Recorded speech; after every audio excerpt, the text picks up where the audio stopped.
Hello, Think Keto family, welcome back. On today's menu, we're going to be making a lemon pound cake. Doesn't that sound amazing?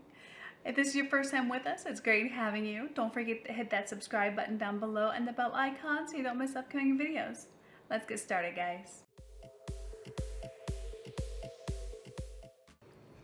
Alright guys, you ready to get started? But before I do start, as a reminder, all the ingredients that I'm using today will be down in the description below.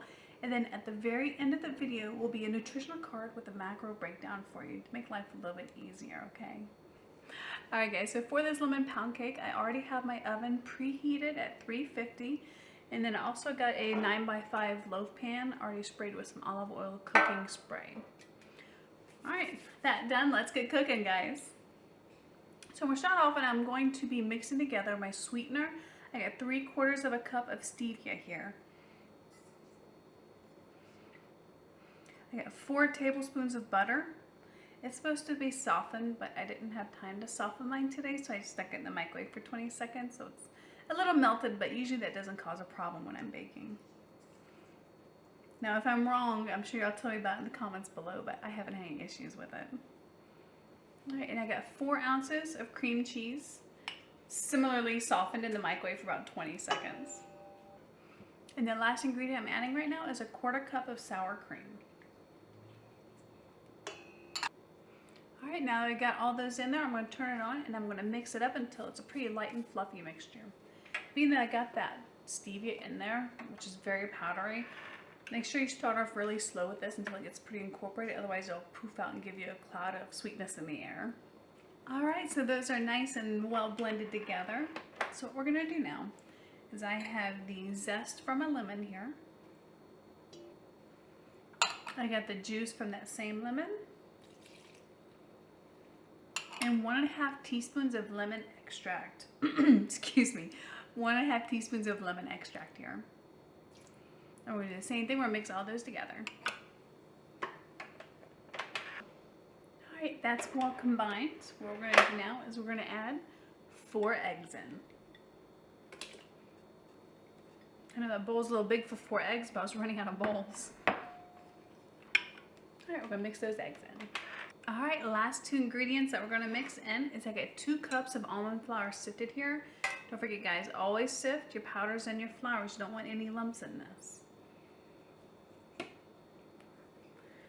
Alright, and then next we got 2 teaspoons of baking powder to go in.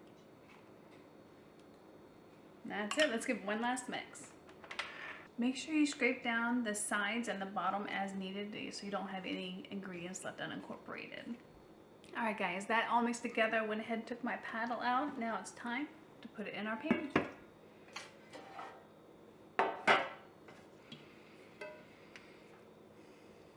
Alright, we got that all in there.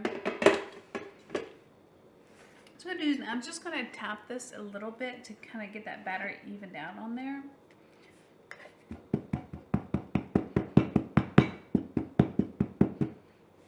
Alright, that is it. Nice and easy. So what we're going to do now is we're just going to pop this in the oven at 350 degrees for 30 to 40 minutes. Start checking it after 30 minutes. You want it lightly browned on top and stick a toothpick in the middle. It should come out clean. Every oven's a little bit different. When I get back, I'll let you know how long mine cook for. And as a note, you can also cook this in a bundt pan. I just happen to not have a bundt pan, so I'm using my loaf pan, but it shouldn't be any problem. I'll see you guys soon.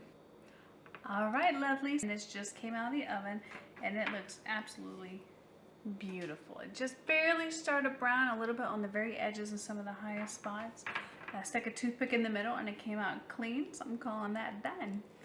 Next thing we gotta do is we gotta let it sit here cooling for at least 10 minutes before we attempt to take it out of the pan. So I'm gonna go kill some time. I'll see y'all back in 10 minutes. Alright guys, so this has cooled off. I went ahead and sliced a couple of slices. It's still a little bit warm, but it's cool enough for all intents and purposes right now. So the nutritional breakdown that I give you is going to be for 8 slices or 8 servings of this. And what I did is I went ahead and I cut it in half and I cut that half in 4 servings. I'll do the same to the other half and then store it. But that way you know what you're expecting. I went ahead and while I was waiting for this to cool, I went and I put everything into the recipe calculator online And I used 2 different calculators just to make sure I was getting good numbers from both. And both of them put these right about 2 net carbs per serving if you get 8 servings out of it. One I think was at 2.2 net carbs, and the other was right at 2. So right around in there.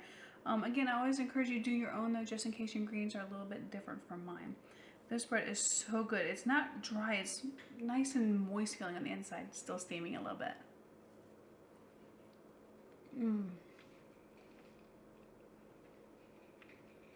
The lemon flavoring in this is to die for. It's not like a pow punch you in the face at first. It's really nice and mellow, but leaves that nice just lemon flavor in your mouth. Oh, it's so delicious. You have got to try this out. It is to die for. And also you'll notice, generally if I get these recipes from a website, I'll link that website down in the description, but I did not get this from a website. It actually came from an old cookbook of mine. So you're not gonna have that link down there because it came out of a cookbook. Well guys, I hope you enjoyed this recipe. I highly encourage you to try it out. This is an outstanding lemon pound cake. Try this recipe out. Let me know what you think of it. Please give me a thumbs up down below if you enjoyed this video and learned something from it. And please feel free to share this with anyone that you know that could use a great recipe for a lemon pound cake. Until next time, guys, bye.